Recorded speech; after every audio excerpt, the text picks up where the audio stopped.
écoutez. Voilà, vous écoutez Pastel FM, il est 20h34, salam alaikum, marhaba bikoum, dans l'émission La Prophétie, une émission qui vous est présentée sur Radio Pastel par l'association Rencontre et Dialogue chaque vendredi entre 20h et 22h. Pour ce vendredi, on va en tout cas vous inviter à nous rejoindre à la mosquée des Trois Ponts à Roubaix. Là, on va retrouver nos amis de l'émission de la prophétie. Côté Trois Ponts, salam alaikum. Alaikum salam wa rahmatullah. Farouk, on te remercie une fois de plus d'être à la technique et d'assurer le direct. Donc, on rappelle qu'on est en direct effectivement de la mosquée des Trois Ponts, avec une conférence donc de Hassan Iqiyoussen qui vient comme à l'accoutumée sur Pastel FM 99.4 et notamment l'émission La Prophétie. Donc ce soir la thématique s'adressera plus particulièrement aux jeunes. Donc l'intitulé c'est les jeunes et la tentation. Donc à partir Inch'Allah de 21h, juste après la salat de Maghrib.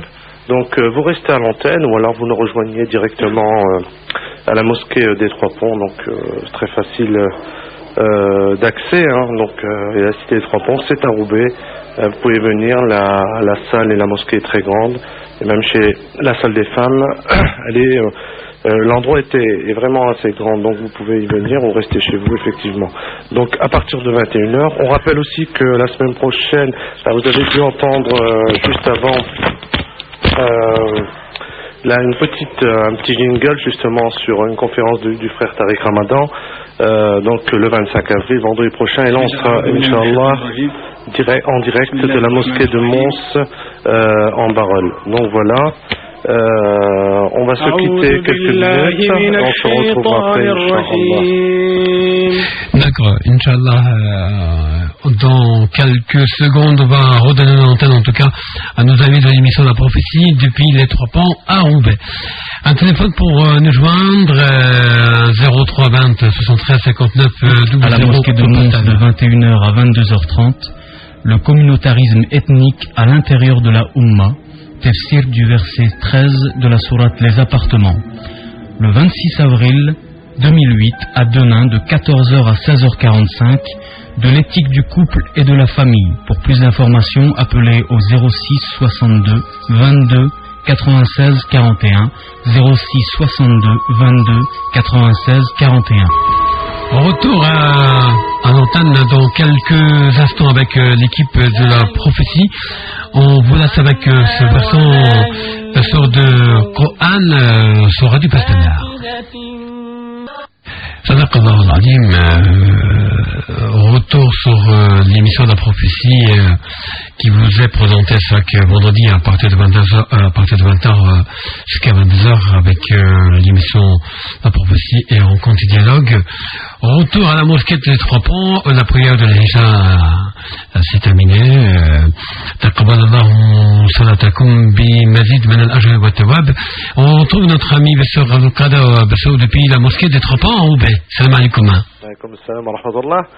Un petit rectificatif, c'est vrai qu'on vient de terminer la prière du Maghrib. L'Aïcha, Inch'Allah, sera juste après. Donc vous êtes bien en direct de Roubaix, donc la mosquée des Trois Ponts. Donc reste à l'antenne.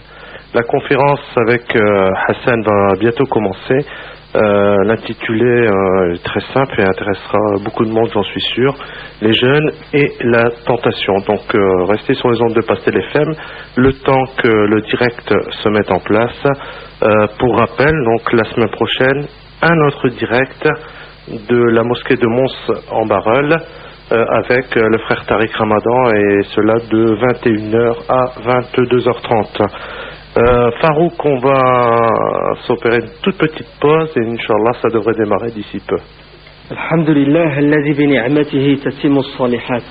Ya Rabbi laka alhamdu kama yanbaghi li jalali wajhika wa 'azimi sultanik. Allahumma ma amsa bina min ni'matin aw bi ahadin min khalqik faminka wahdaka la sharika lak falaka alhamdu wa laka ash-shukr. Ya Rabbi laka alhamdu kama yanbaghi بجلال وجهك وعظيم سلطانك. رضينا بالله ربا وبالإسلام دينا وبسيدنا محمد صلى الله عليه وسلم نبيا ورسولا.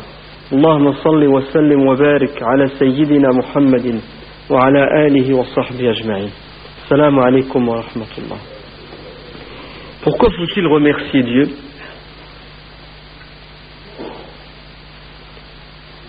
Pour plusieurs raisons.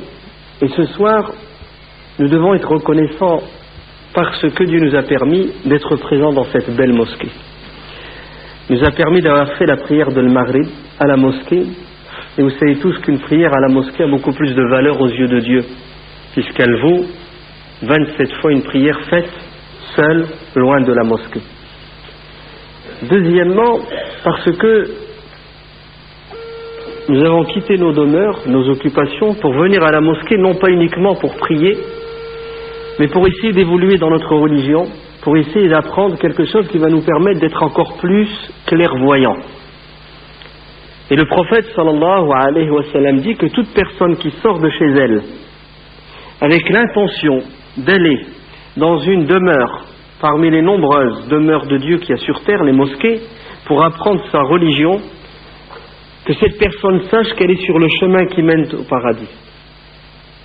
Ainsi, cette action que vous avez décidé de faire aujourd'hui, venir à la mosquée pour apprendre votre religion, est une des plus belles actions que notre religion nous a dictées. L'imam Shafi'i, radiyallahu anhu, et d'ailleurs tous les autres imams, Abu Hanifa, Malik et Ahmed ibn Hanbal, que Dieu les agrée, sont tous unanimes pour dire que, ouvrez bien vos oreilles, l'apprentissage de la religion a beaucoup plus de valeur que les prières non obligatoires, al-nawafil. Si vous avez le choix entre faire des prières qui ne sont pas obligatoires, des nawafil, après les prières obligatoires, ou apprendre votre religion de la bouche de quelqu'un qui sait plus que vous, vous-même, sachez que c'est plus méritoire, ça a plus de poids et plus de valeur. Pourquoi?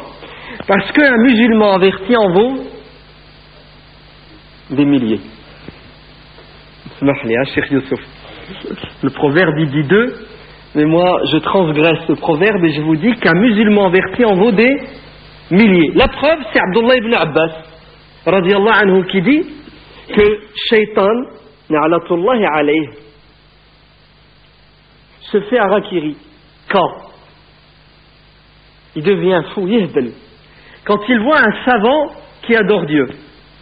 Par contre, quand il observe 1000 dévots, abid, zahid, 1000, alf, parmi les dévots qui n'ont pas la science, ils ont la sincérité, ils ont la volonté, ils sont mignons, ils sont gentils, ils veulent adorer Allah, mais ils n'ont pas la science profonde de la religion. Sachez que Shaitan, qu'est-ce qui le dérange le plus? Ces 1000 qui sont en train de prier ou ce savant qui est en train de prier? C'est le savant qui est en train de prier, parce que le savant prie comme il se doit. Vous entendez? Il vaut mieux faire peu dans les règles de l'art islamique que beaucoup qui n'est pas conforme à la sunna du prophète sallallahu alayhi wa sallam, ou qui n'est pas l'émanation de la sincérité. La sincérité, ça s'apprend. Donc on a de la chance, alhamdulillah, Allah nous a choisi d'être dans cette belle mosquée, d'être ici ce soir pour l'adorer d'une manière qui est extraordinaire. Vous entendez? L'imam al-Bukhari, radiyallahu anhu, dans son Sahih, dit, chapitre, 2 points, la science avant l'action, la connaissance avant la pratique. Al-ilmu qabla al-amali. Et il cite le verset du Coran qui dit quoi? Avant de dire la ilaha illallah, avant de s'engager, avant de témoigner, qu'est-ce qu'il faut faire? Fa'alam, sache. C'est-à-dire, il ne nous est pas demandé d'être musulman par hérédité uniquement, ou d'être musulman parce que c'est à la mode, parce que c'est rentable. Non. Il faut être musulman en connaissance de cause, c'est-à-dire il faut être convaincu. Il faut être sûr et certain que c'est la vérité. Parce que quand tu es convaincu, rien ne t'arrête, vrai ou faux? Mais quand tu doutes, tu es en danger. C'est pour cela, l'imam Ibn al-Qayyim, et c'est pas n'importe qui, c'est l'élève numéro 1 d'Ibn Taymiyyah, radiyallahu anhuma. Qu'est-ce qu'il dit dans son Madarij al-Salikin que je vous recommande, le sentier des itinérants, il est traduit en français. Il dit que Shaitan, na'latullahi alayhi, essaie de nous déstabiliser en utilisant deux armes qui sont très efficaces. Ash-shubuhat wa ash-shahawat. Le doute et les tentations. Le doute, il essaie de nous faire douter de Dieu, de la grandeur, de la puissance, de la justice, de la miséricorde de Dieu, maudit soit-il. Il essaie de nous faire douter du prophète sallallahu alayhi wa sallam, du Coran, bref, il essaie de nous faire douter de tout. Et l'imam Ibn al-Qayyim dit, la solution, le remède contre le doute, vous savez c'est quoi? C'est l'ilm. Le doute, son contraire, c'est la science. C'est pour ça, si Dieu a commencé la révélation par Iqra, Bismi Rabbika, c'est pas pour rien. C'est parce que il est demandé aux musulmans, avant de pratiquer la religion, de savoir pourquoi et comment la pratiquer. Parce que si tu pratiques sans savoir pourquoi, tu vas pas être sincère. Et si tu pratiques sans savoir comment, tu vas être en contradiction avec la loi de Dieu. Donc il faut les deux. Pourquoi? La conviction, il faut que tu sois, c'est l'épreuve, il faut pas que tu doutes, sinon tu vas t'affaiblir, tu vas laisser tomber, tu vas retourner la veste. Et combien de jeunes, subhanallah, sont venus à la mosquée, ils sont revenus à la pratique, et après quelques mois, quelques années, ils sont repartis dans la jahiliya, l'ignorance. On les a vus, ils font des allées et des retours. Parfois certains font un aller simple, ils ne reviennent plus. Pourquoi?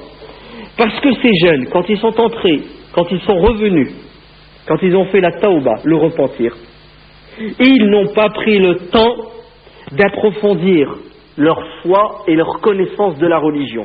Ils se sont excités et l'excitation ne dure pas. Cette religion, vous savez, c'est pas un 100 mètres que tu fais pendant 10 secondes, allez 20 secondes, ouais, et après tu te la coules douce. C'est un marathon.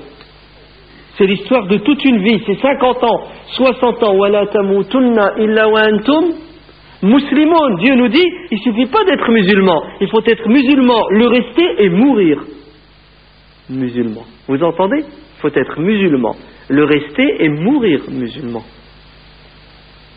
Alors Shaitan, il nous attaque de la manière suivante. Ash-shubuhat, le doute. Il faut renforcer notre foi, notre conviction à travers l'étude et l'apprentissage de la religion. Alors écoutez les jeunes, je vais vous dire une vérité tout de suite. L'islam ne s'apprend pas à la télé, l'islam ne s'apprend pas sur internet. Je vais même être méchant en vous disant l'islam ne s'apprend pas à travers les lectures. L'islam s'apprend de la bouche de ceux qui ont le savoir. L'islam, pour être concret, pour ne pas rester dans les nuages, l'islam s'apprend ici à la mosquée à travers l'imam. Et vous avez de la chance. Vous ne pouvez pas savoir la chance que vous avez dans cette belle mosquée d'avoir un imam qui comprend le français et qui sait parler français et qui connaît la mentalité du musulman qui est né, qui a grandi en France. Parce que lui-même il en fait partie. C'est de l'or en barre. Car si vous saviez le nombre de mosquées qui sont la majorité des mosquées de France, où vous avez des imams qui sont bons, qui sont mignons, qui sont gentils, mais ils ne parlent pas un mot de français, et quand ils font leur khutbah, tu t'endors, tu fais une sieste, le Jumu'ah. Vrai ou faux? Tu vas le Jumu'ah, tu ronfles. Et pour le peu qui ait une voix monotone, c'est bon, tu finis ta nuit. Pire, il y a certains, wallah, il vaut mieux pas les comprendre. Il vaut mieux pas les comprendre. Parce que ça khutbah, il n'y en a rien à cirer. Tu n'apprends rien, tu rentres, tu ressors, tu penses que tu as perdu ton temps. Alors ouvrez vos oreilles, vous avez de la chance. Alors, la religion ne s'apprend pas uniquement avec une conférence par mois, une conférence par an, mais elle s'apprend de manière, si vous pouvez, si vous avez l'habitude, si vous avez la possibilité, tous les jours. Entre le Maghrib et l'Aïcha. Encore en hiver, je veux bien. Le Maghrib, il y a 4h30, 5h moins quart. On est encore à l'école, on est encore au travail. Maintenant, qu'est-ce que vous allez dire? On est en été, le Maghrib il est à 9h. Qu'est-ce qu'on fait entre le Maghrib et l'Aïcha? Wallah, si t'es pas à la mosquée à chier avec Cheikh Youssouf, pour qu'il t'apprenne à réciter la Fatiha. La Fatiha qu'on a du mal à réciter, hein, vous êtes bien d'accord? S'il nous fait passer un examen, il y en a beaucoup qui vont redoubler là, le CM2. Et oui, la Fatiha, vous entendez? Si elle n'est pas récitée comme il se doit, notre prière n'est pas valable. C'est ça? Il y en a peut-être qui ne savent même pas comment corriger la prière s'ils se trompent. Vous entendez? C'est important ce que je vous dis, ça fait partie des tentations. Car le diable, na'alatullahi alayhi, nous a, lorsque notre science, notre connaissance de la religion est superficielle, du vernis. Ouais, tu as lu 2 pages et demie, tu as écouté 2 cassettes et tu as la grosse tête. Tu crois tout savoir. Il te laisse, il t'excite, tu es content, tu as la pêche, ça dure 2 ans. Et après, flashback, retour dans la jahiliya. Par contre, ceux qui patientent, qui s'assoient, qui résistent, parce qu'il faut résister, c'est dur. Shaitan il dit, qu'est-ce que tu vas aller te prendre la tête à la mosquée, t'asseoir avec Cheikh Youssouf pendant 1h30? T'es mieux devant la télé, franchement. Franchement, t'es mieux dans ton fauteuil, dans ton dari. Non? T'es mieux en train de zapper, t'es mieux en train de surfer. Eh oui, t'es mieux temporairement. C'est un leurre, c'est un piège de Shaitan. Et nos ancêtres, c'est comme ça qu'ils ont tenu, qu'ils sont restés musulmans. Vous croyez que si on est encore musulmans aujourd'hui, c'est grâce à quoi? C'est grâce à quoi? C'est parce que nos ancêtres avaient des habitudes. Entre le Maghrib et l'Aïcha, ils étaient à la mosquée. Ils s'asseyaient, ils apprenaient, ils étudiaient. Donc Shaitan n'arrivait pas à les avoir avec le doute. Et s'il y avait un doute, le toubib, qui est pharmacien en même temps, te donne tout de suite le médicament qu'il faut. Il est là pour ça, oui ou non? Deuxièmement, Shaitan essaie de nous avoir avec shahawat, les tentations, les plaisirs, les passions. Et c'est un piège qui est très, très efficace avec les jeunes. Les vieux, ça va. Les vieux, ils ont passé l'étape. À partir de 50 ans, 60 ans, Shaitan, il fait un dépôt de bilan. Il dit, ce vieux, je l'aurai plus avec un mannequin. Je l'aurai plus avec un match de foot. Ouais, je l'aurai plus avec une boîte de nuit. C'est vrai, le vieux, il s'en fiche de tout ça. Quoique, aujourd'hui, même le vieux, ce qu'il y a en danger. Ah, même le vieux, il y a un khatar. Vous imaginez toutes les tentations qu'il y a? D'ailleurs, le prophète sallallahu alayhi wa sallam dit, 3 types de personnes, Dieu ne leur adressera pas la parole. Il ne les regardera pas avec un œil de miséricorde et il ne leur pardonnera pas. Vous savez qui sont ces 3 types de personnes? Parmi eux, Shaykhun Zanin. Un vieux qui drague les filles et qui couche avec les filles. Regarde ce vieux, il a un laissez-passer pour l'enfer direct. Vous savez pourquoi? Parce que ça ne se fait pas. Et le mec il a 60 ans et sa tête elle lui dit encore de draguer une fille de 20 ans, de sortir avec elle. Ça ne se fait pas. Normalement le vieux il est fatigué, il va bientôt mourir, il se prépare pour aller dans l'au-delà. Non, il y en a 60 ans, 70 ans, c'est toujours le même. D'ailleurs vous le voyez bien, hein, beaucoup de pervers sexuels, de pédophiles, de trucs, c'est pas des jeunes, hein, c'est des... Allah yastir, Allah yahfad. Shaitan il est malin, hein. Mais le jeune, lui, il est plus facilement la proie du diable. Pourquoi? Pourquoi est-ce que nous, les jeunes, on tombe plus facilement dans les pièges du diable qu'il nous tend dans le domaine des passions, des tentations, des shahawats? Pourquoi? Vous êtes prêts? 1. Parce que nous avons moins de science et d'expérience que ceux qui sont âgés. On est encore tout neuf, tout récent. Et l'expérience joue beaucoup dans la vie d'un être humain. Il faut être pris pour être appris. Et on a tendance quoi, nous les jeunes? À vouloir tout goûter, tout tester. Et on ne veut pas écouter ceux qui nous ont précédés et qui sont déjà passés par là. Alors qu'est-ce qu'on fait? On réinvente la roue tous les jours. Je vais voir ce que ça donne. Oh, ça brûle. Nos ancêtres nous l'ont dit. Même pas tes ancêtres, demande à tes parents. C'est pour ça, nous les jeunes, on réagit mal quand nos parents nous parlent. Oh, il me prend la tête le vieux. Hein, c'est comme ça qu'on parle. Hein.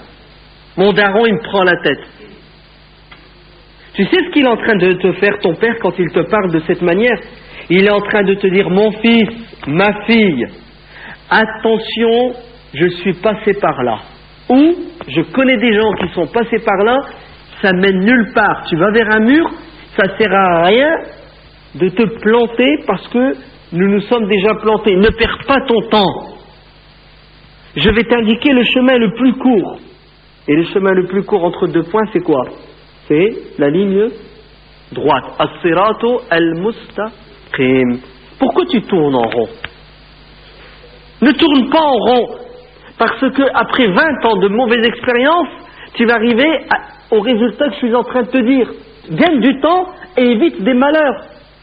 Voilà pourquoi nous, facilement, on tombe dans les pièges de Shaitan qui nous tend parce que nous n'avons pas la science. Et je vous ai dit où trouver la science. Et nous n'écoutons pas ceux qui nous ont précédés, nos parents en particulier, ceux qui nous aiment le plus, ceux qui nous veulent le plus le bien, ceux qui ont le plus peur pour nous, nous les écoutons pas. On fait fi de ce qu'ils nous disent et après on se mord les doigts et on reconnaît quand on n'est pas têtu. Combien de jeunes, Wallah al-Adim, aujourd'hui, pleurent? Ah, si seulement j'avais écouté mon père, ah, si seulement j'avais écouté ma mère. Même pas, je veux dire la vérité. Combien de discours on a entendu? Combien de conférences ou de livres on a lu? Et on ne prend pas au sérieux ce que les autres nous disent. On va faire un petit tour chez Shaitan dans le monde du diable et après on pleure et on regrette. Wala tahina manas. Ça ne sert à rien de pleurer et de regretter. Il vaut mieux écouter et tirer des leçons des malheurs des autres. Pourquoi est-ce que nous les jeunes on tombe plus facilement? Vous savez pourquoi? Parce que Shaitan, il met le paquet sur nous. Car il préfère égarer un jeune qu'un vieux. Parce qu'un vieux, lui reste combien de temps pour vivre?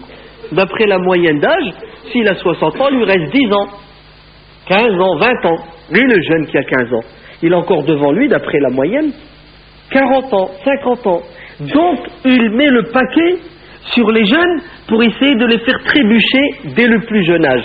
C'est pour ça, à l'inverse, notre prophète sallallahu alayhi wa sallam dit, 7 personnes seront privilégiées le jour de la résurrection, car ils seront à l'ombre de Dieu le jour où ils n'auront pas d'ombre. C'est-à-dire, il y a 7 types de personnes qui auront une médaille ce jour-là. Parmi ces 7 types, un jeune qui grandit dans la droiture. C'est-à-dire, il a 10 ans, il a 14 ans, il a 18 ans, il a 20 ans, il ressemble à un ange. Il est tenté, il est agressé, mais il tient et il résiste. Vous savez, ce jeune, il a tous les mérites. Il a tous les mérites parce que il a eu tous les obstacles possibles et inimaginables, mais il est tellement sage. Il a puisé sa sagesse des sages. Il est tellement intelligent. Il a su apprendre des personnes qu'il faut ce qu'il fallait, et il est tellement fort de caractère, il a de la volonté, qu'il a su esquiver tous les pièges qui lui ont été tendus. C'est pour ça qu'Allah lui met une médaille en lui disant, viens toi, mets-toi à l'ombre. Donc chapeau pour ces jeunes qui sont à la mosquée, au lieu d'être maintenant dans des boîtes de nuit. On est vendredi soir, hein, au lieu d'être dans des bars et des cafés, au lieu tout simplement de traîner dans la rue, à tenir les murs, à fumer, à médire, à draguer, à se faire draguer, ou tout simplement, au lieu d'être chez eux, à la maison et voyager dans le monde entier. Ils sont où? Ils sont ici à la mosquée. Et ils patientent pour étudier, pour apprendre. Chapeau. Vous êtes des anges. Le fait d'avoir cette volonté pour vous purifier, vous essayez de vous élever pour ressembler aux anges. Parce que c'est quoi un ange? Il n'est pas sujet au piège des passions. Ils n'ont pas de sexe. Ouais. Ils ne mangent pas. Ils ne boivent pas, ils ne dorment pas. Et c'est quoi les tentations que nous rencontrons tous les jours? Vous êtes prêts? La première des tentations, ouvrez bien vos oreilles.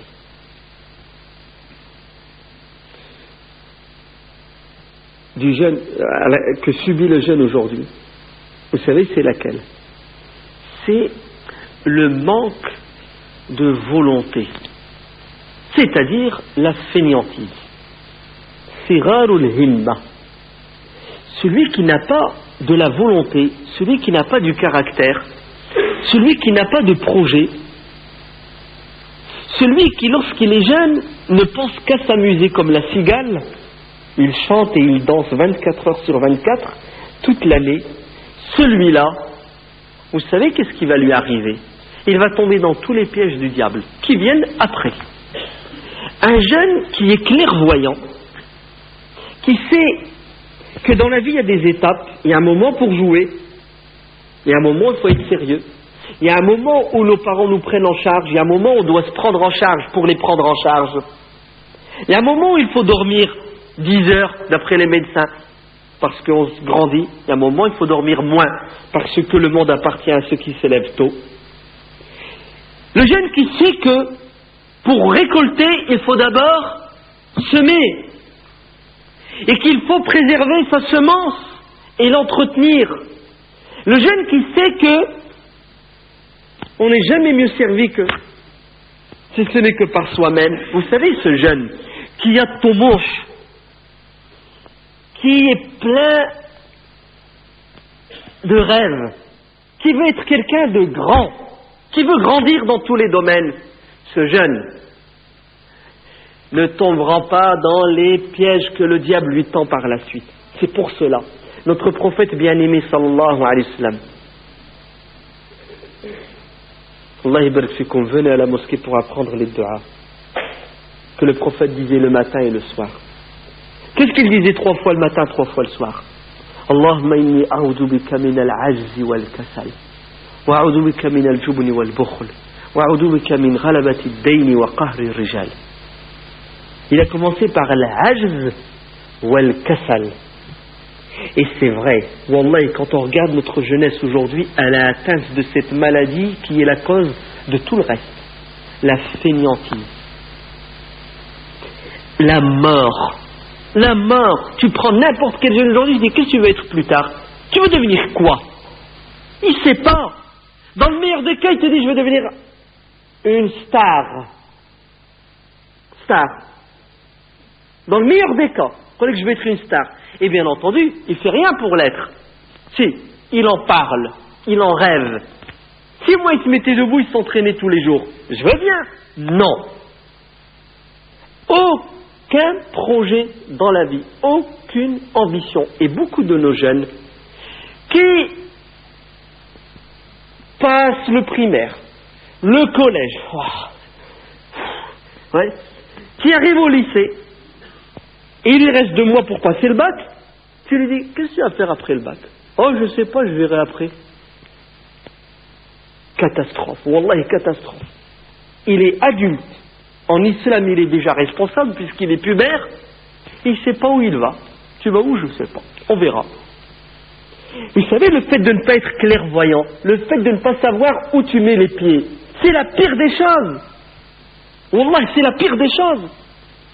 Celui qui sait pourquoi Dieu l'a créé, quelle est sa mission sur terre, où il va et qu'il a des comptes à rendre, qu'est-ce qu'il fait, Hada? Il marche droit. Celui qui n'a pas d'objectif sur terre, il est summun, bukmun, umyun, fahum la yarji'un. Sourd. Non, sourd c'est ici. Ouais. Aveugle, muet, incapable d'entendre, de comprendre et de marcher droit. Balhum kal an'am. On devient presque des animaux, voire on est pire que les animaux. L'animal, il se réveille le matin, il pense à quoi l'animal? À votre avis, quand il se réveille? Il faut qu'il mange, c'est ça? Il faut qu'il s'accouple. Ouais. Il faut qu'il passe sa journée dans des actions qui sont animales, tout simplement. Le jeune qui se réveille le matin, et qui ne sait pas où il va, il est perdu. C'est pour ça qu'il tombe dans les pièges. Vous entendez? Allez, pourquoi Shaitan arrive à nous avoir? La Bible a raison quand elle dit la mère des vices, c'est l'oisiveté. La mère des vices, c'est l'oisiveté. C'est quoi l'oisiveté? C'est as-sabahlul. Omar ibn al-Khattab radiallahu anhu dit: je n'aime pas l'oisif, celui qui n'est pas occupé à construire sa vie d'ici-bas ou l'au-delà. C'est-à-dire, un jeune musulman doit avoir un projet dans la vie. Et il doit avoir un projet pour l'autre vie. Si tu n'as pas de projet, tu deviens l'objet de Shaitan qui joue avec toi comme un enfant joue avec une balle. Donc le danger, la première tentation dans laquelle tombe le jeune, vous savez c'est laquelle? C'est le flou. Il n'a pas de boussole. Il se laisse, il vivote, il se laisse aller, il est perdu. Deuxième tentation, c'est, à partir d'un certain âge, l'esprit rebelle. Le jeune, dès qu'il commence à avoir quelques poils sur le menton, ouais, d'accord, il se croit le plus fort, il est en conflit avec tout le monde. Et en particulier avec ses parents. Ceux qui l'aiment le plus, ceux qui ont tout fait pour lui, ceux qui lui veulent le plus de bien, subhanallah, il leur déclare la guerre. Et ça, c'est un piège de Shaitan. Comment celui qui déclare la guerre à ses parents? La crise d'adolescence, c'est ça? La crise d'adolescence. Vous savez, ça veut dire quoi la crise d'adolescence? C'est-à-dire la guerre, ouais, sans limite avec qui? Avec ceux qui t'ont donné la vie, tes parents, ceux qui bossent pour toi. Ben, celui qui entre en guerre avec ses parents, il va gagner, il va réussir. Le hadith est clair. La yadkhulul jannata, qui ça? N'entrera pas au paradis celui qui est ingrat envers ses parents, celui qui est en conflit avec ses parents. Il n'aura pas de baraka dans sa vie. Tu ne peux pas, ouvrez vos oreilles, vous ne pouvez pas, les jeunes, écoutez bien, connaître le paradis sur terre et le paradis dans l'au-delà si vous êtes en guerre avec vos parents. C'est pas possible. Parce que si la malédiction de tes parents s'abat sur toi, t'es cuit. Al-aqu li walidayh, dit le hadith, n'entrera pas au paradis. Vous imaginez le prophète sallallahu alayhi wa sallam dit dans un hadith sahih que les parents ne maudissent pas leur enfant, que les parents n'implorent pas Dieu contre leur enfant, car il se peut, ouvrez bien vos oreilles, que ces parents, en colère contre leur enfant, qui leur ont monté la tête, parce qu'il y a de quoi, hein. Aujourd'hui, tes parents, tu te suicides, hein. Tu te fais harakiri tous les jours avec les gosses d'aujourd'hui. Il se peut que cette mère, il se peut que ce père, qui devient fou avec ses enfants, fasse une dua contre ses enfants, et que ça tombe pile poil avec la volonté de Dieu qui exauce, eh ben ce gosse, il est cuit. Tu peux le ranger, Hada, tu peux l'effacer, l'éliminer. On a besoin de la baraka de nos parents, on a besoin de l'aide de nos parents, on a besoin de la bénédiction de nos parents. Attention les jeunes, si vous êtes en guerre avec vos parents, vous êtes devenus l'instrument de Shaitan. Et Shaitan va jouer avec celui qui est en guerre avec ses parents. Respectez vos parents, Allah barik fikum, pour avoir la bénédiction de Dieu, du prophète et des parents. Pour que vos parents fassent ce qu'il y a de plus beau sur terre. Vous savez quoi? Rabbi j'anni muqima as-salati wa min, pour que vos parents fassent des du'as pour vous. Rabbana hab lana min azwajina wa dhurriyyatina quoi? Qurrata a'yunin. Pour que vos parents disent ya Allah, fasse que mes enfants soient source de plaisir et de bonheur, c'est-à-dire pour que vos parents la nuit, quand vous dormez, fasse des du'a pour vous, et Dieu entend les invocations des parents. C'est un hadith sahih. 3 personnes, Dieu exauce leurs vœux. Le jeûneur au moment du jeûne, le voyageur et les parents qui prient pour leurs enfants. Si tes parents disent Allah protège mes enfants de shaitan, c'est bon, c'est bon. Shaitan il a déjà été affaibli grâce à tes parents. Tes parents travaillent pour toi. Et ça c'est une tentation dans laquelle nous tombons aujourd'hui. La révolte, la rébellion, la guerre. Contre qui? Contre nos parents. Wala iyadu billah. Et ça c'est la pire des choses. 3e tentation.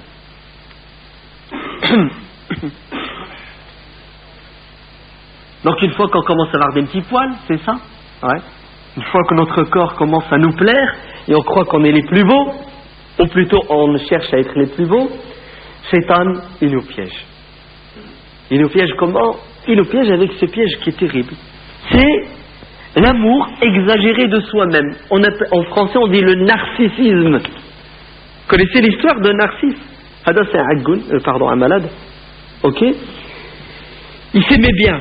Il se regardait dans le miroir tous les jours. Et comme il n'y avait pas de miroir, il allait regarder dans l'eau. Ouais? Il se regardait tous les jours. Il s'aimait bien. Tu sais, il y a beaucoup de jeunes qui sont comme ça. Hein? Il y a des garçons aujourd'hui, ils se baladent avec des miroirs. Comme ça, ils se regardent. Toutes les 5 minutes, ils se regardent. Ils regardent s'il n'y a pas un poil qui dépasse, s'il n'y a pas un bouton. Ouais, faut qu'il l'enlève. Ou avant de sortir de chez lui, c'est ce qu'il fait le matin, une demi-heure. Pourquoi? Pour se préparer. Ouais? Parce qu'il n'y a qu'une chose qui nous intéresse, qui nous plaît. Vous savez quoi? C'est être à la mode. C'est plaire aux autres. Et on est prêt à faire n'importe quoi pour plaire aux autres. On est prêt à nous habiller n'importe comment. Pardon. On est prêt à nous habiller comme les autres veulent. Si les autres nous disent ça c'est beau, même si c'est nul. Hein. Si on est prêt à nous habiller comme les autres ont décidé à notre place, pourquoi? Vous savez pourquoi? Parce qu'ils nous ont bien étudiés. Ils ont étudié la psychologie des êtres humains, des hommes, des femmes, des 10-15 ans, des 15-20 ans, des collégiens, des lycéens, des travailleurs, des chômeurs, des érémistes, des dealers. Ils ont des spécialistes, wallah, ils nous ont décrypté. Ils ont dit, Hada, il faut lui donner 7 carottes. Ouais. Et il va la manger matrache. Je me souviendrai toujours, wallah, je faisais une conférence dans une ville qui s'appelle Arras, il y a plus de 20 ans. Puis je parlais aux jeunes, et je leur disais, wallah, aujourd'hui, les jeunes, ils tombent dans tous les pièges de shaitan. Les shaitans invisibles et les shaitans visibles. Hein. Ouais, parce que, min al-jinnati, ouais. Ah oui, surtout le naswa arena. Et je disais, regardez, la preuve qu'on tombe dans les pièges du diable, c'est qu'on est prêt à faire des choses qui sont contraires à la logique, à la raison et au bon sens. Et je leur ai dit, c'est une mode aux États-Unis qui va bientôt arriver chez nous en France, c'est de mettre son pantalon à l'envers. C'est un pantalon, il y a une fermeture éclair, un bouton, c'est ça. Ben, il y a un rigolo, il leur a sorti, la mode c'est tu mets ton pantalon à l'envers. Les jeunes, ils ont attrapé une barre. Vous savez pourquoi ils ont attrapé une barre? Je dis, pourquoi vous rigolez comme ça? Ils m'ont dit, son pantalon est à l'envers. Ils ont balancé leur pote qui était assis dans la mosquée, qui avait le pantalon à l'envers. Il était là à la mosquée, la mode elle était déjà arrivée. Allez, ils ont dit, regarde, il a son pantalon à l'envers. Et c'est vrai. Wallahi matfaham wallo, tu comprends rien. Un jour, j'ai vu un jeune, il avait mis un jean, un survêt, et il avait remonté sa jambe gauche jusqu'au genou. Et la jambe droite, le survêt, il était... je disais, baisse ton survêt. Ça m'a... quand tu as mis ton survêtement, tu as tiré trop fort du côté gauche et tu l'as remonté jusqu'au genou. Et le droit, il traîne. C'est ce qu'il m'a dit. Il m'a dit, oh non, je le sais. Je lui ai dit, attends, baisse-le. T'as un qui monte, un qui descend. Il dit, non, c'est à la mode. Je lui dis, quoi, c'est à la mode, pantalon, un qui monte. Hein. Il me dit, ouais. Et bien en plus, c'est une mode musulmane. Je lui dis, ah bon, c'est nouveau ça? C'est une mode musulmane? Il me dit, ouais. Il me dit, t'as pas vu? Anelka, il fait comme ça. Parce qu'Anelka est musulman. Donc Anelka il a fait ça, donc... Et c'est vrai. Wallah, et tu vois, des jeunes aujourd'hui, ils ont une coupe de cheveux, tu t'arraches les cheveux. Moi j'ai vu des jeunes, ils avaient des W, des lettres de l'alphabet, des Z. Je dis pourquoi tu fais des lettres de l'alphabet? Ah, c'est à la mode. Vous savez qu'est-ce qu'on cherche? Ouvrez bien vos oreilles. On cherche à plaire aux autres, le regard des autres. Et pour nous, plus important que le regard de Dieu, je ne cherche pas à voir si c'est halal ou haram, alors que notre religion nous parle même de la coiffe, le qaza, etc. Deuxièmement, on cherche à plaire aux autres. Nos parents, on n'en a rien à cirer. Tu t'imagines, le Hajj Mskin, 70 ans, son gant s'y rentre à la maison, avec une coupe de cheveux, il ne sait plus où se mettre. Il devient fou, il dit Hadamou, c'est pas où le dit. C'est quoi cette coupe de cheveux qu'il a?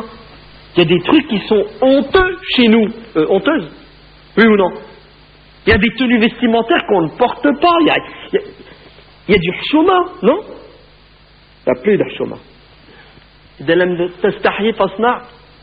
Et ça, c'est un piège de shaitan. Il essaie de tuer en nous la pudeur, le respect des règles. Vous entendez? Parce qu'une fois que tu n'as plus de pudeur, qu'est-ce que tu vas faire? Tu vas faire l'inimaginable, l'impensable. L'impensable. Le Hajj Mskin, il est à la maison, assis, et son fils ou sa fille rentre avec 4 trous dans l'arcade droite, ouais, un truc dans la langue, un truc. Allez, mettez-vous à sa place, Mskin. Imaginez-vous le choc culturel. Pourquoi est-ce qu'on fait tout ça? Parce que Shaitan, ouvrez bien vos oreilles, parmi ces pièges, et nous sommes tentés de cette manière, c'est qu'il nous fait croire que pour être bien dans notre peau, pour être meilleur que les autres, il faut qu'on ait l'apparence la meilleure. Et c'est laquelle l'apparence la meilleure? C'est l'apparence que la majorité a décidé, ou l'apparence qu'une minorité a décidé, et on nous fait croire que c'est ça le souhait, la volonté de la majorité. Et depuis quand nous devons suivre bêtement les autres? La takunu imma'a. Le prophète alayhi salam nous dit, ne soyez pas des moutons de panurge. Ne faites pas bêtement ce que les autres font. Soyez intelligents, ayez un regard critique, ayez du recul, pensez, réfléchissez, calculez. Ne soyez pas des singes qui singeaient les autres, qui copiaient les autres. Mais fais ce qui est bon, utile pour toi, ce qui est nécessaire, ce qui est conforme à ta philosophie, ce qui est conforme à tes principes religieux, ce qui ne va pas remettre en question tes valeurs morales, familiales. Parce que c'est hyper dangereux. Combien de jeunes aujourd'hui, ouvrez bien vos oreilles. Vous savez ce qu'ils font? Ils sont prêts à voler pour avoir de l'argent pour acheter la paire de baskets à 250 €. Demandez aux parents, les pauvres, comment ils souffrent avec leur enfant. Il est hors de question que les parents habillent les enfants. Ce sont les enfants qui s'habillent eux-mêmes aux frais des parents. Vrai ou faux? Ça fait combien de conflits à la maison, ça? Et pourquoi le jeune veut à tout prix ce jean qui coûte 125 €? Et il a 50% de réduc. Vous savez pourquoi il le veut? C'est à la mode. Eh oui. Il est obligé de suivre la mode. Parce que s'il ne suit pas la mode, il est malheureux. Il n'est pas bien dans sa peau. Arrêtez, c'est pas ça le bonheur. C'est vrai qu'il faut être bien habillé, il faut être propre, il faut être élégant, il faut se sentir bon, il faut être bien coiffé. Tout ça, on ne le nie pas. Mais ce qu'on nie, c'est l'excès. Elbis wakul, dit le prophète alayhi salam, habille-toi et mange à 2 conditions. 2. Pas de israf, pas de gaspillage, pas d'exagération, wala makhila. Et tu ne fais pas ça pour crâner, pour te faire voir. Ne tombe pas dans le narcissisme. Ne vis pas pour les autres. Pourquoi t'es bien quand l'autre te dit « Ah, t'es beau, t'es mignon ». Imagine-toi, il te dit « T'es pas beau, t'es mignon ». T'es malheureux. Ton bonheur, tu l'as remis entre les mains de l'autre. C'est pour cela le Fudayl ibn Iyad radiyallahu anhu dit « Ne cherche pas à plaire aux gens, car ils sont trop nombreux. Il y en a un, il veut que tu sois habillé en noir, l'autre en rouge, l'autre en vert. Mais t'es pas clair, mon frère. Tu vas changer de couleur et de mode tous les 6 mois. Vrai ou faux? À tes frais, hein, bien entendu, pas à ses frais. Cherche à plaire à une seule personne, c'est plus facile. Vous avez compris la personne qui est? Oui, oui. Cherche à plaire à une seule personne. T'imagines, tu veux plaire à 10 personnes, un qui dit debout, l'autre il dit assis, tu fais quoi? Oh là, c'est pas clair. C'est exactement l'exemple que Dieu donne dans le Coran. Il dit, imaginez-vous un esclave qui a 2 mètres. Un esclave, il a 2 mètres. L'un lui dit, viens, l'autre lui dit, viens. Il va où? Il va où? Ben nous sommes soit l'esclave de Dieu, Abdullah, le serviteur de Dieu, on cherche à plaire à Dieu, ou soit nous allons être les esclaves modernes et civilisés de 1000 mètres. Et tous ne cherchent que leur intérêt et pas le nôtre. C'est une tentation qui est terrible aujourd'hui. Vivre selon le regard des autres, vivre pour plaire aux autres, vivre selon la mode. Et nos jeunes tombent dedans. Ils n'ont de projet que la tenue vestimentaire. Ta'issa Abdo, Khamisa, Al-Qatifa. Nos jeunes adorent les vêtements. Ta'issa, malheureux, sera celui qui adorera, on va dire, la mode.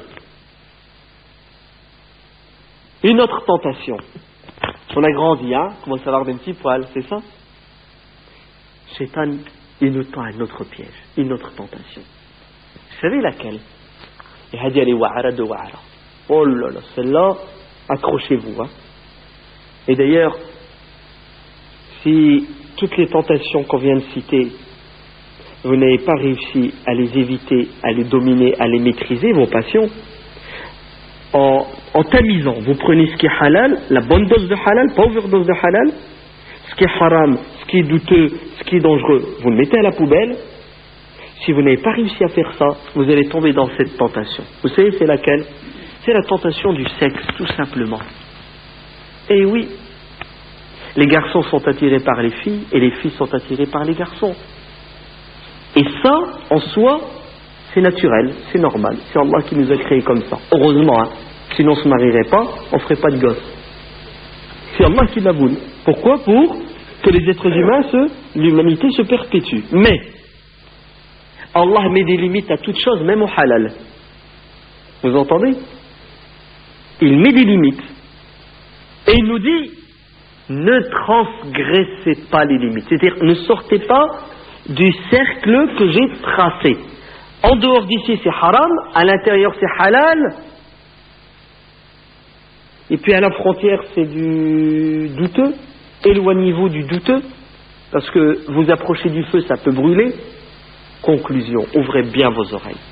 C'est normal et naturel qu'à partir d'un certain âge, un homme cherche à s'accoupler et qu'une femme cherche à s'accoupler. C'est normal, c'est bon. Et celui qui ne pense pas comme ça, il faut qu'il se soigne. Parce que c'est possible que quelqu'un n'ait pas. Fait plaisir, il faut voir si c'est une maladie et il faut se soigner. Maintenant, si la personne, ça ne lui dit rien et elle est bien dans sa peau, Allah ya'unha. On a dans notre histoire des savants grands qui ne se sont pas mariés, tel Ibn Taymiyyah, l'imam Tabari, etc., etc. Mais ils sont l'exception, ils ne sont pas la règle. La majorité, c'est quoi? C'est, on n'a qu'un projet à partir d'un certain âge. C'est rencontrer sa moitié, rencontrer sa belle, avec qui nous allons être heureux. Et la fille ne pense qu'à ça au garçon. C'est pas un mal, au contraire, c'est un bien et c'est normal. Maintenant, Shaitan, il utilise ces pulsions sexuelles pour nous éloigner de Dieu et nous faire tomber dans le piège. Alors le jeune, qu'est-ce qu'elle lui dit sa tête? Elle lui dit, ouais, je vais me marier. Bon, ça c'est le jeune qui est encore normal. Hein. Sinon sur ça, le mariage c'est fini, c'est à la poubelle. Ok? Il te dit, je vais me marier, mais avant de me marier, il faut que je m'entraîne. Eh oui. D'ailleurs, ils lui disent, il faut sortir avec les filles. Et les filles, elles doivent sortir avec les garçons. Et si tu sors pas avec une fille, ça veut dire que t'es coincé. C'est ça? T'es pas normal, t'es bloqué, t'es arriéré, t'es vieux jeu. Toutes les insultes. Regardez, la pression, elle est terrible. Hein. Celui qui cherche à être pur est taxé de quoi? D'impur. Et celui qui est impur, oh, son carnet de chasse, je ne dis pas. C'est le contraire, hein. Allah l'Adim, c'est le contraire aujourd'hui. Alors ouvrez vos oreilles. Qu'est-ce que Shaitan nous dit? Il nous dit, ouais, mais pour se marier, il faut bien que je sorte avec la fille pour que je la connaisse. Je parle de vous, hein. Vous qui savez que c'est haram de sortir avec les filles, vous qui savez qu'il ne faut pas abuser des filles, vous le savez. Les filles aussi qui m'entendez, vous savez que c'est pas bien. Je ne parle pas des autres, hein, des autres qui tout est halal, ok? Même sortir avec les garçons c'est halal. Bientôt sortir avec les animaux. Hein. Pourquoi vous rigolez? Il faut bien évoluer, non? Il faut bien civiliser. D'ailleurs, ça existe déjà, non? Ça existe déjà. Bon, vous là, vous savez comment Shaitan il va vous avoir? Il va vous avoir comme ça. À un moment donné, il va vous dire oui, il faut te marier, mais pour me marier, ben, je peux pas faire comme mes parents. Ouais. Parce que nos parents, ils se sont mariés sans se connaître. C'est ça? Hein, les clichés. Les clichés. C'est faux, hein? Conclusion, je vais sortir avec elle. Et en plus, comme je suis un afrit, je suis balèze, tout seul, je vais me débrouiller. J'ai pas besoin de ma mère, j'ai pas besoin de mon père pour me marier, pour trouver la fille. D'ailleurs, je vois pas pourquoi quelqu'un choisirait pour moi. Vous me suivez? Donc je vais aller à la chasse tout seul. Et on y va. Comment ça commence? Écoutez le piège de Shaitan. Ça commence avec le regard. Ouais. Tu ziotes, tu regardes. Ouais. Tu mets même des jumelles. Tu essaies de voir le plus loin possible. Le plus de détails. Alors que le Coran te dit وَقُلْ لِلْمُؤْمِنِينَ يَغُضُّوا مِنْ. Pourquoi? Parce qu'après le basar, c'est le farj. Il y a des intermédiaires. Dis aux croyants de baisser leur... Ça veut dire, dis aux jeunes musulmans de faire attention et de ne pas regarder une femme, et aux jeunes filles de ne pas regarder un homme avec tentation, avec comme arrière-pensée d'essayer de quoi? D'essayer de déclencher chez nous ce processus qui est naturel d'excitation. Non! Arrête! Arrête au moment qu'il faut, parce qu'une fois que tu as lancé le processus, c'est dur de revenir en arrière. C'est pour ça le prophète sallallahu alayhi wa sallam dit dans le hadith sahih, Al-oula laka wa thaniya alayk.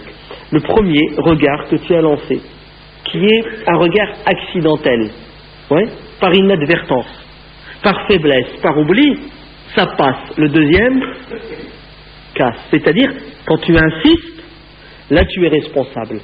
Là, ça commence à chauffer. Mais attention, hein. Ça ne veut pas dire tu es dans la rue, tu baisses ton regard quand tu vois une fille. Ça, c'est évident, ça. Non, quand tu es chez toi, tu regardes la télé. Ah, la télé. C'est un bon piège, ça. Hein. C'est une belle tentation, ça. Ouais. Oh Allah, aujourd'hui, tu as intérêt d'avoir la télécommande en permanence dans tes mains pour zapper. En vérité, vous voulez un conseil? Jette la télécommande. Ouais. Et jette la télé. Aïe, aïe, qu'est-ce qu'il a dit celui-là? Il exagère. Non, comprenez-moi. Ne cherchez pas à regarder un film ou une émission. Vous savez d'avance qu'elle peut contenir ou qu'elle contient, cette émission ou ce film, des scènes qui vont porter préjudice à votre équilibre. Pourquoi? Pourquoi vous tentez le diable? Alain, pourquoi? Vous allez dire, on ne va plus rien regarder. Ouais. 80% tu le mets à la poubelle. 80% tu peux le mettre à la poubelle. Voilà, yadou billah.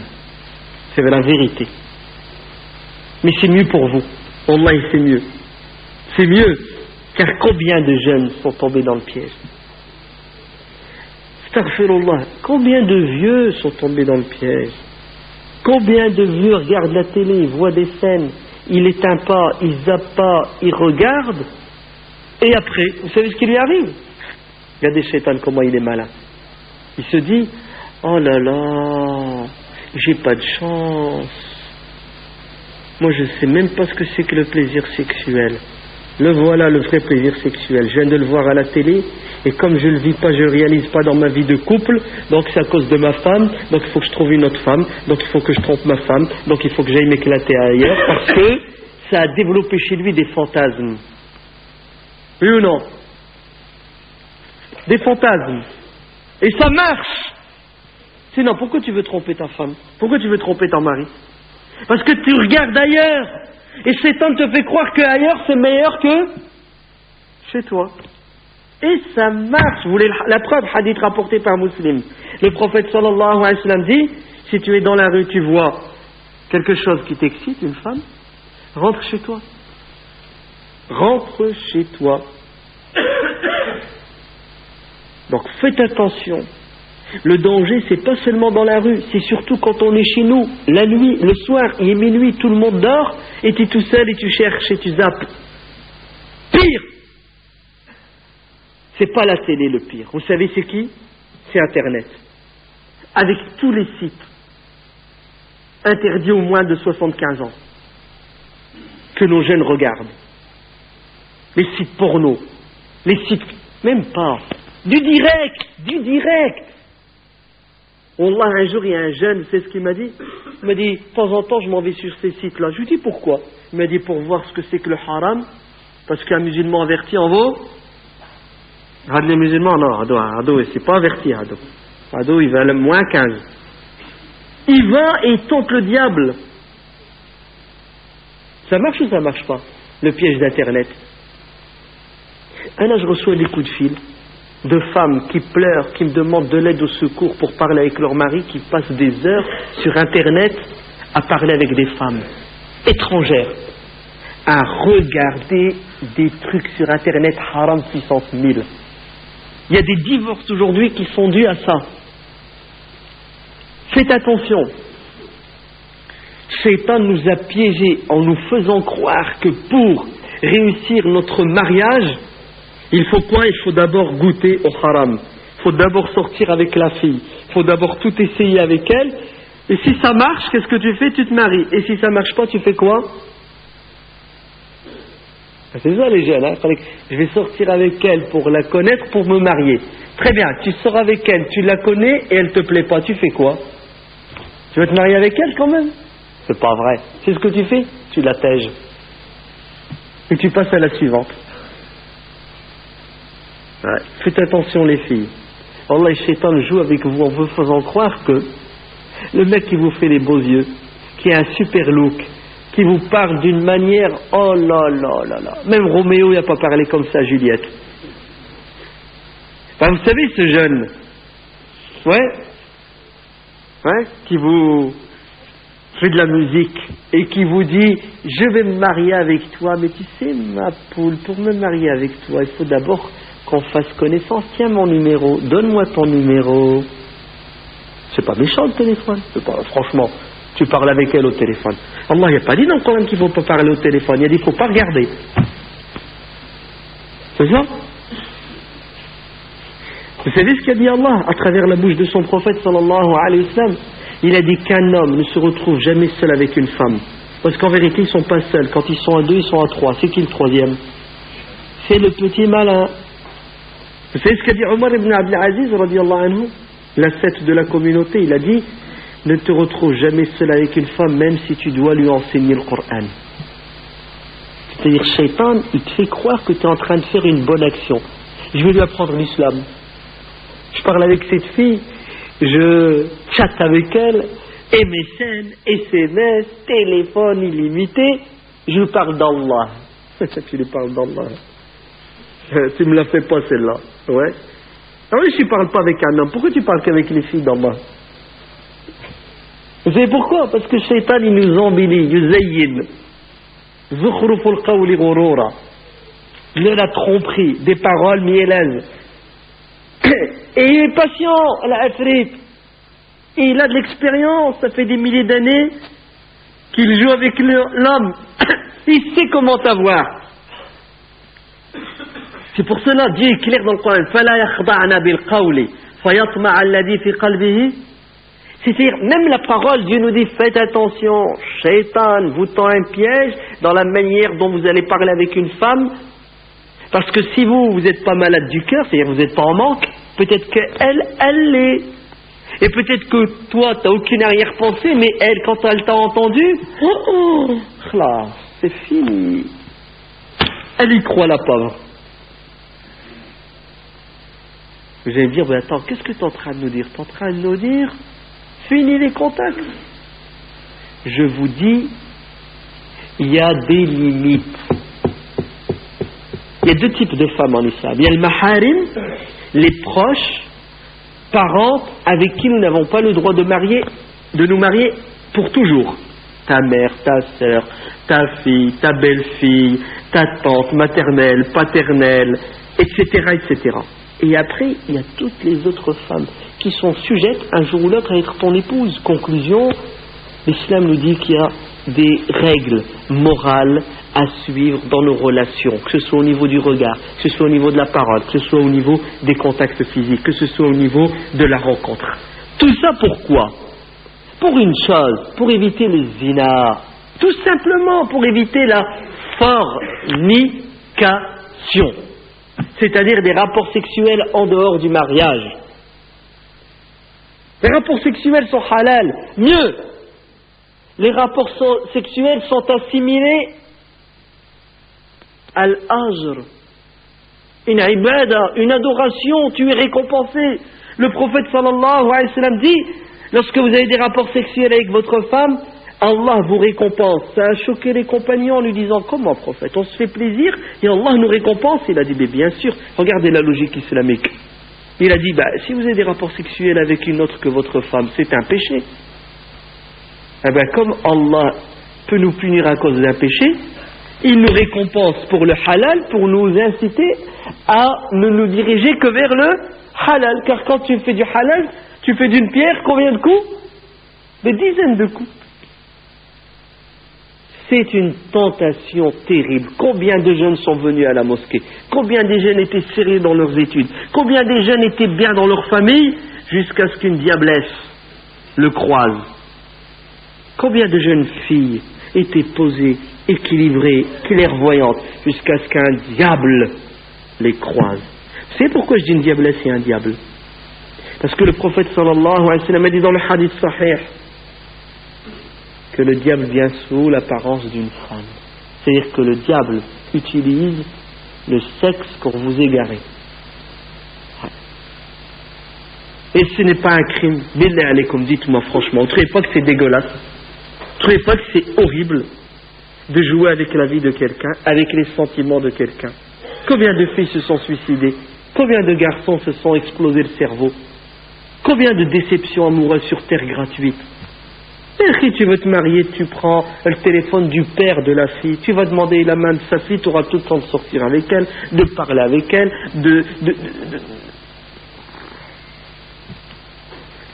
C'est un piège.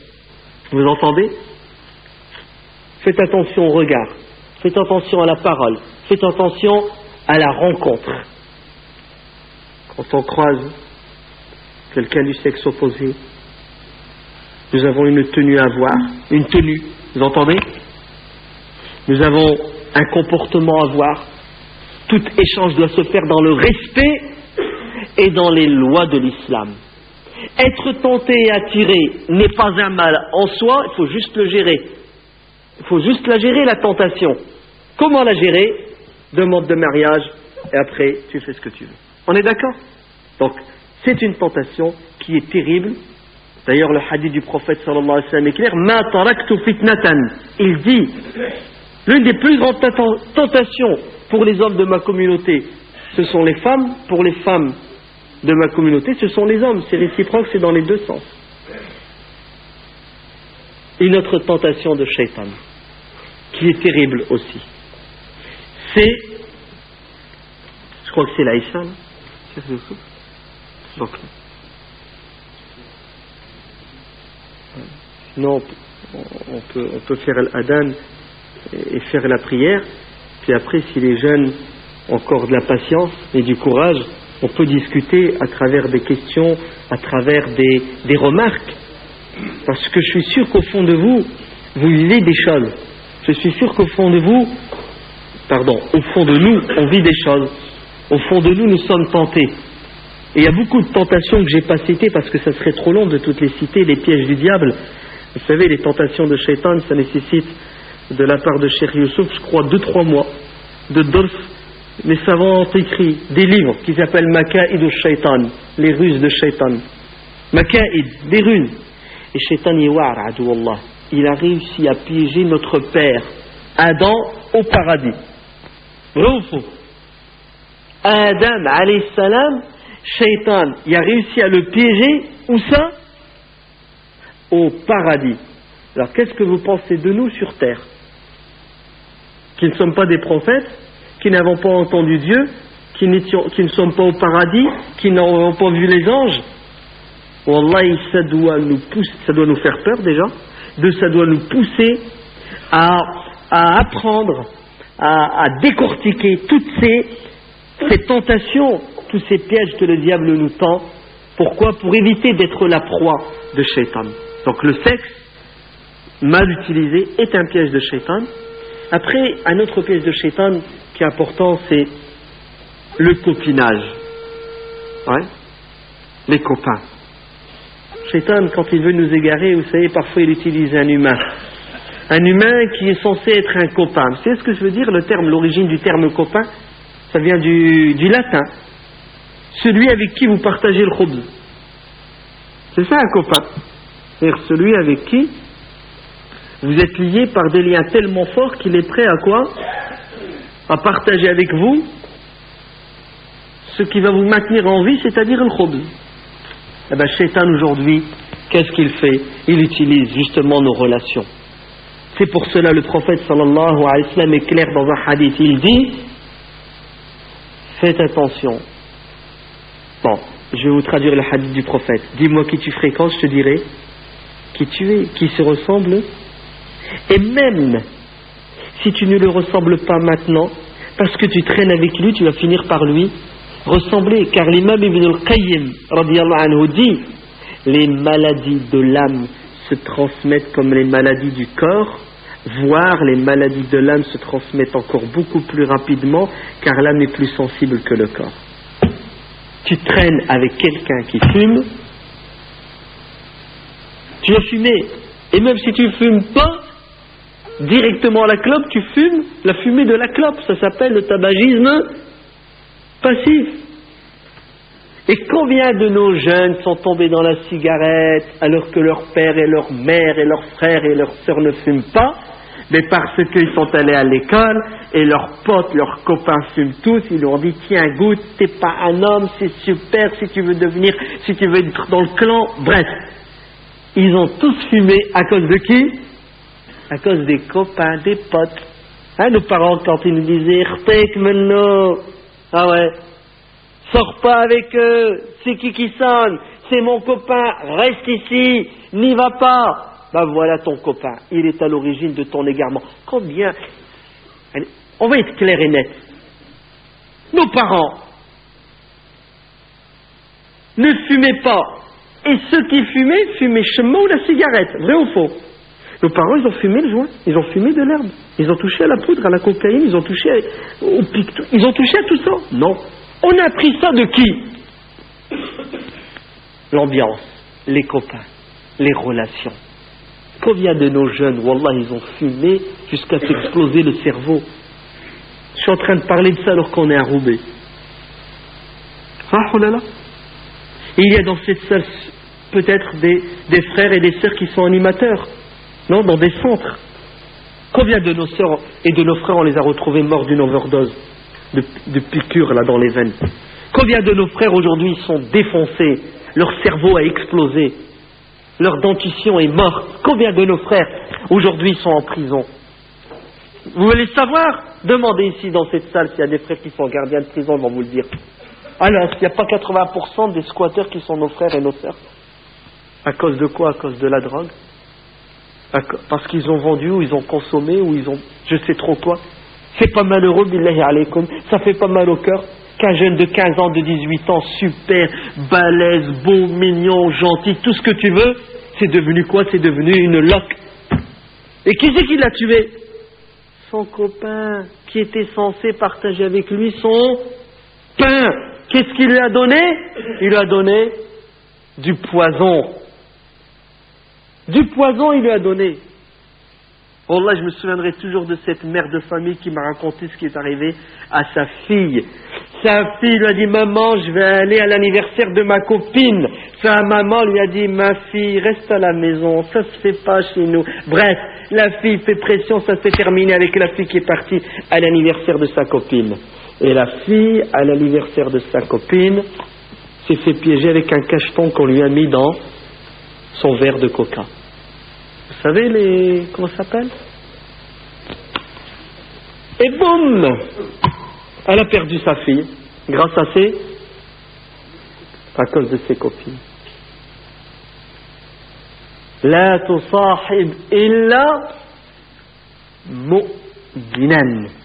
N'est comme ami intime que tu dois copier que celui qui craint Dieu.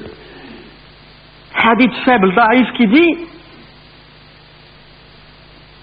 côtoie celui qui, lorsque tu évoques Dieu, il t'aide. Lorsque tu oublies, il te rappelle. On va s'arrêter ici, parce que c'est l'Aïcha. Il y a peut-être des personnes qui sont fatiguées, des personnes qui veulent rentrer chez elles. On ne va pas les faire souffrir, les pauvres. Après la prière de l'Aïcha, si vous voulez, si vous avez du courage, on continue pendant une petite demi-heure. Si vous en avez marre, je vous lâche les baskets, vous me lâchez les chaussures, et puis on se reverra une autre fois, Inch'Allah. Barakallahu fikum pour votre présence, votre patience, votre écoute, et on remercie la radio Pastel, parce que nous sommes retransmis en direct, le Han. Il n'y a pas que vous qui écoutez, mais il y a des gens qui sont chez eux qui écoutent. Il y a même des gens qui sont à des centaines de kilomètres qui écoutent. Il y a des gens qui sont des milliers de kilomètres qui écoutent, partout sur Terre. Grâce à la technologie aujourd'hui, lorsqu'elle est bien utilisée, alhamdulillah, elle est source de quoi? Elle est vecteur, elle est un moyen pour transmettre des paroles qui, espérons, Inch'Allah, seront source de bonheur. Car c'est quoi notre objectif? C'est d'éclairer les gens, vous entendez? C'est de donner aux gens des outils intellectuels, psychologiques, moraux, pour éviter de souffrir sur Terre. Et il se peut qu'on se trompe. Et si on se trompe, alors qu'on nous corrige. Vous entendez? Si on dit des choses qui sont fausses, on est ouvert à la critique. Qu'elle vienne cette critique et qu'elle nous remette en question, et on sera les premiers à revenir sur ce qu'on a dit, on sera les premiers à relativiser ce qu'on a dit, parce que tous les êtres humains sont sujets à l'erreur. Wallah alam walhamdulillahi rabbil alamin. سبحان ربك رب العزة عما يصفون والسلام على المرسلين والحمد لله رب العالمين. À tout de suite, Inch'Allah. Allah yabarak fikum. Inch'Allah, on va clore la conférence et Inch'Allah on se retrouvera la semaine prochaine sur les ondes de Pastel FM. Donc on rappelle que le frère Tariq Ramadan sera présent sur le plateau de Pastel FM, émission à 19h qui s'appelle À Contresens, et dès 21h en direct de la mosquée de Mont-Saint-Barreul. Donc voilà, pour Farouk, je te remercie, Barakallahu Fik, pour la technique, Farouk. Merci Abdelrahman, et à bientôt, Inch'Allah. Salam alaikum.